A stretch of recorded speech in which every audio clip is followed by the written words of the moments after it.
बिस्मिल्लाहिर्रहमानिर्रहीम।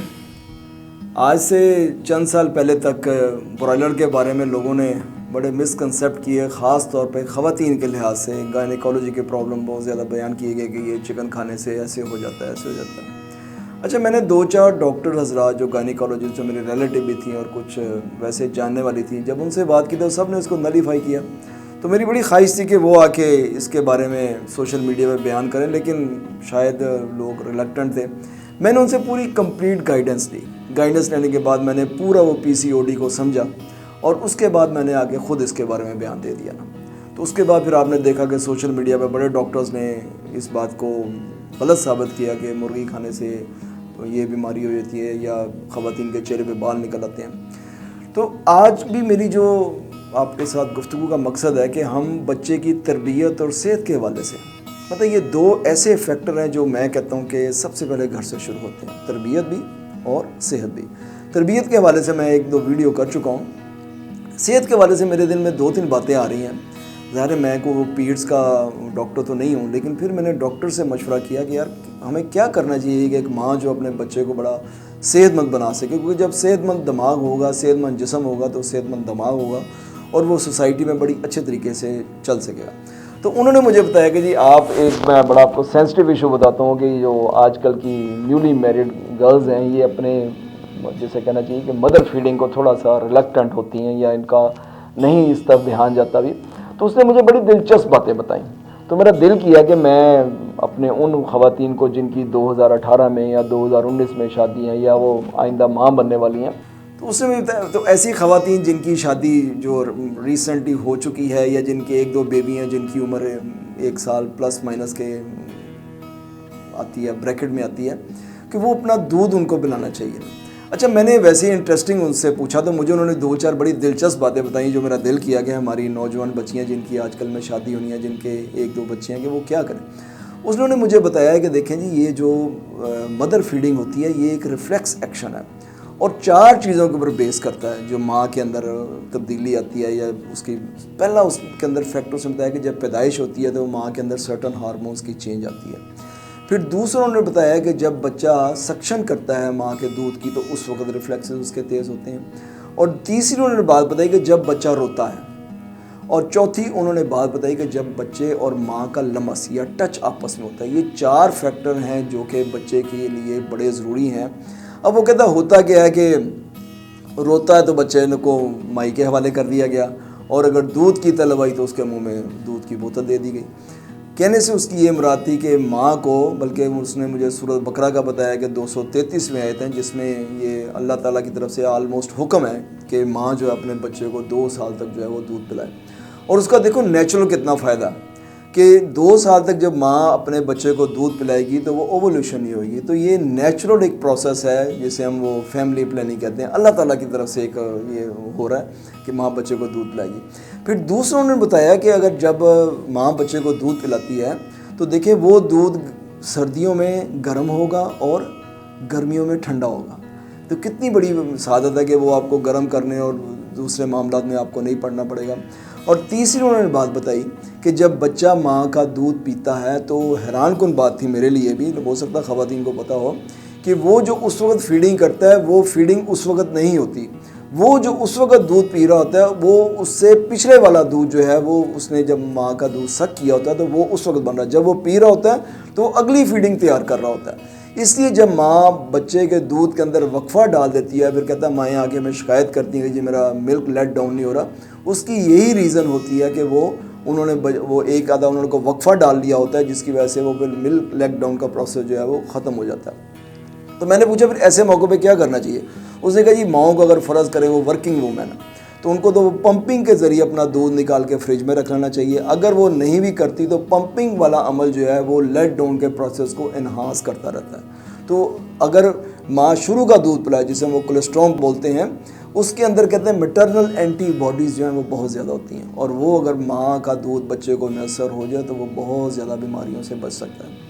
तो मुझे उनकी गुफ्तगू बड़ी अच्छी लगी। मैंने कहा इस तरह हम अपनी ख़वातीन को, जो हमारी माएँ बहनें हैं जो रिसेंटली माँ बनी हैं या बनने वाली हैं, वो अगर बच्चों की अगर इस लिहाज से तरबियत करें, ठीक है मुश्किल काम है, बहुत उसमें है कि आपने ये भी देखा होगा कि बच्चा जब माँ का दूध पीता, उन्होंने मुझे बताया कि उसको ज़ोर लगाना पड़ता है। ज़ोर लगाने से उसके एक तो मुंह की एक्सरसाइज हो जाती है और दूसरा उसके सीने तक की एक्सरसाइज हो जाती है और उसके बाद उसको नींद बड़ी अच्छी आती है। तो ये चंद एक बातें हैं जो कि मेरा ख्याल है कि हमारी नौजवान ख़वातीन को उनको ये ज़हन में रखनी चाहिए। ठीक है, मुश्किल पेश आती है, बच्चा 1-2 साल अच्छा खासा वालिदैन को तंग करता है, लेकिन मेरे ज़हन में है कि अगर वो 1 साल की तकलीफ़ काट कर और अगर एक 4 साल अपनी बीमारियों से बचा लेती हैं तो वो बहुत ही अच्छी बात है। वो मुझे बता रहे थे कि इस तरह चूसनी के हवाले से कि बच्चे के मुंह में जो चूसनी जाती है, वो बताते कि मैंने तो अपने ऑफिस में एक कैंची रखी हुई है। द मोमेंट माँ को मैं देखता हूँ बच्चे के मुंह में चूसनी है, कहते मैं काट के तो उसको फेंकता हूँ और आप यकीन करें कि शाम तक मेरी कहता टोकरी जो है वो पूरी भर जाती है। इसी तरह मैं फीडर का भी कहता हूँ कि गंदे फीडर होते हैं, वो मैले हो जाते हैं, उनकी हाइजीनिक वैसी नहीं हो सकती जैसे आप चाहते हैं। तो इसलिए एक सेहतमंद आगाज़ जो है वो बच्चे को देना बहुत ज़रूरी है। फिर मुझे बताया, कहते हैं कि वो आपको याद है, हम बड़ा एक मशहूर लतीफ़ा जो है वो सुनाया करते हैं कि बच्चे को मज़मून लिखने के लिए दिया गया माँ के दूध की अफादियत के ऊपर, तो उसने सारी बातें लिखी और एंड पे उसने ये भी लिखा कि ये वाला दूध जो है वो बिल्ली भी नहीं पी सकती ना। तो ये एक बड़ी मुझे उनसे अच्छी बात लगी। तो मेरा ये इस वीडियो का मकसद है कि हम अदर दैन दैट कि जो हमारी रूटीन की चीज़ें चल रही हैं हम उनके ऊपर भी अमल करें और एक सेहतमंद आगाज़ दें अपने बच्चे को। फिर वही माएँ जो कहते हैं कि जो माएँ अपने बच्चों को दूध पिलाती हैं उनका ब्रेस्ट कैंसर का ख़त्म हो जाता है। और फिर कहते हैं एक और ख़वातीन में मिसकंसेप्ट पाया जाता है कि उनकी शेप नहीं रहती। वो कहता है मैं इतना अर्सा पीरियड्स का काम कर रहा हूँ, मैंने उन माओं की शेप ज़्यादा अच्छे तरीके से देखी है जो अपने बच्चों को खुद दूध पिलाती हैं। तो ये वाली बात भी गलत है कि अगर माँ वो बोतल का दूध पिए तो उनकी शेप ठीक रहती है और माँ का दूध पिए तो उनकी शेप जो है वो ख़राब हो जाती है। अच्छा, दूसरी इस हवाले से मैं बात करना चाहूँगा, ये एक प्रोसेस चल रहा है वो कोविड का और बड़ा स्ट्रेस वाला प्रोसेस है। इसमें मेरा ये मशवरा है तमाम लोगों को, तमाम फैमिली मेम्बर्स को कि ये अल्लाह ताला ने हमें बड़ा गोल्डन मौका दिया है अपनी फैमिलीज़ के साथ रहने का। अपने बच्चों को अपने साथ बिठाएं, खाना खिलाते वक्त उनके हाथ से मोबाइल, ख़ुद भी मोबाइल छोड़ें और अपना मोबाइल भी उनके हाथ में ना दें। और दूसरी इंपॉर्टेंट बात मैंने बड़ा देखा कि माएँ जब बच्चों को खाना खिलाती हैं उनके हाथ में टैबलेट्स दे देती हैं ताकि वो उसको देखते हुए अपना खाना खाते हैं। वो साइंस बताती है कि जब बच्चा खाना खा रहा हो तो उसका ध्यान अगर मोबाइल के ऊपर हो तो certain enzyme which help in digestion वो पैदा नहीं होते भी। तो वो आप उसे ठोंस तो रहे हैं, वो बज़ाहिर खा भी रहा है, लेकिन है कि ये एक और बहुत बड़ा इशू है। फिर उसमें ये वाली बात भी की जाती है कि आप अपने बच्चों के साथ, ज़ाहिर है बच्चा आपको इमिटेट करता है, उनके साथ बैठ के गुफ्तगू करें।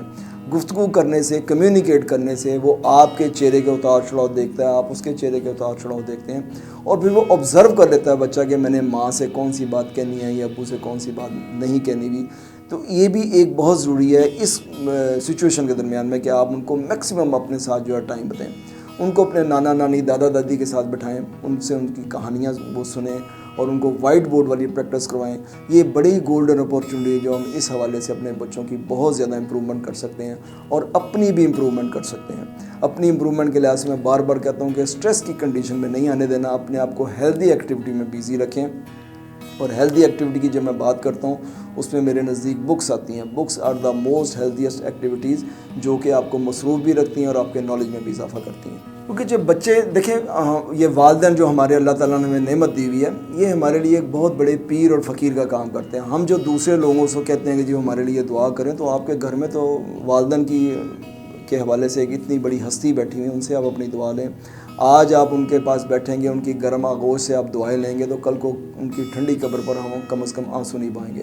क्योंकि जो दुआ वो दिल से दे सकते हैं, नो बडी कैन एल्स। कहते हैं ना, दुआ जो है वो एहसास का नाम है और जिस दुआ में एहसास ना हो वो दुआ नहीं होती। अपने बच्चों को आप प्रैक्टिस करवाएं कि जी आप अपनी खाला की खूबियाँ लिखें, अपने मामों की खूबियाँ लिखें और फूफो की बुराइयाँ लिखें, क्योंकि माँ ने तो फूफो की तो बुराइयाँ ही आती हैं। बारह नहीं रही है, लाइटर मूड में मैं कह रहा हूँ। तो इस तरह बच्चों को आदत पड़ेगी। उनको अगर फ़र्ज़ करें नाना नानी या दादा दादी पास नहीं है, टेलीफोन पर उनसे बात करें। आज का तो डिजिटल टेक्नोलॉजी का दौर है, उसमें उनके बात ज़रूर करवाएँ और उनकी लाइफ को लेथार्जिक ना होने दें। ये बड़ा ज़रूरी है कि अब ये स्कूल बंद है, कॉलेजेस बंद हैं, तो वो रात को जागना और दिन को सोना, ये मैं आपको बार बार पहले भी मैं कह चुका हूँ, ये बड़ा ही ख़तरनाक स्टाइल है। इसके दूर असर जो होंगे नताइज वो बड़े अच्छे नहीं होंगे ना। तो इसलिए कोशिश करें कि वही रूटीन रहे। सुबह के टाइम बच्चे उठें, अपना काम करें और जो रूटीन में होता है अपना स्कूल का काम, अगर उनका क्लासेस चल रही हैं ऑनलाइन तो वेल एंड गुड, अगर नहीं चल रही तो उनको अपने पेरेंट्स के साथ जो है बड़ा क्लोज़ बॉन्डिंग रखें। इंशाल्लाह ताला जैसे हम लाहौर में सुन रहे हैं कि अब ये केसेस बढ़ते जा रहे हैं, जितनी हो सकती हम अपने एहतियात करें। बच्चों को छोटी छोटी खुशियाँ भी उनको दें। जब वो किसी से बात करते हैं तो क्योंकि छोटी छोटी खुशियों को भी अहमियत देनी चाहिए और छोटी छोटी तकालीफ को भी इग्नोर नहीं करना चाहिए। आप देखें छोटा सा वो ज़र्रा होता है, अगर आँख में पड़ जाए तो कितनी तकलीफ़ होती है। तो ये खुशियों को भी आप अहमियत दें और ये जो रास्ते में हमारी इस किस्म की जो मुश्किलात थोड़ी बात हैं उनको भी इग्नोर ना करें। मास्क के हवाले से, हाथ धोने के हवाले से अल्लाह ताला हम सब का हामी नासिर हो। आपका बहुत बहुत शुक्रिया। अच्छा, आज मैं आपको ना 2 एक्सरसाइज बता रहा हूँ। ये पहली बारी को हम शोल्डर श्रग्स बोलते हैं कि गर्दन को नीचे लेके जाना है, शोल्डर को ऊपर लेके जाना है। ये सर्वाइकल मोरे उनकी बेहतरीन एक्सरसाइज है, जो हाथों में नमनेस आती है उसके लिए बेहतरीन होती है। ये 5 से 10 दफ़ा आपने करनी है। सांस रोकना है जब आपने शोल्डर और गर्दन को नीचे लेके जाना है, तो ये बड़ी बेहतरीन एक्सरसाइज है ख़वातीन के लिए। और दूसरी एक्सरसाइज है, जैसे मैं बाजू घुमा रहा हूँ, ये 10 दफ़ा आपने इस डायरेक्शन में करने और 10 दफ़ा उल्टी डायरेक्शन में करते हैं।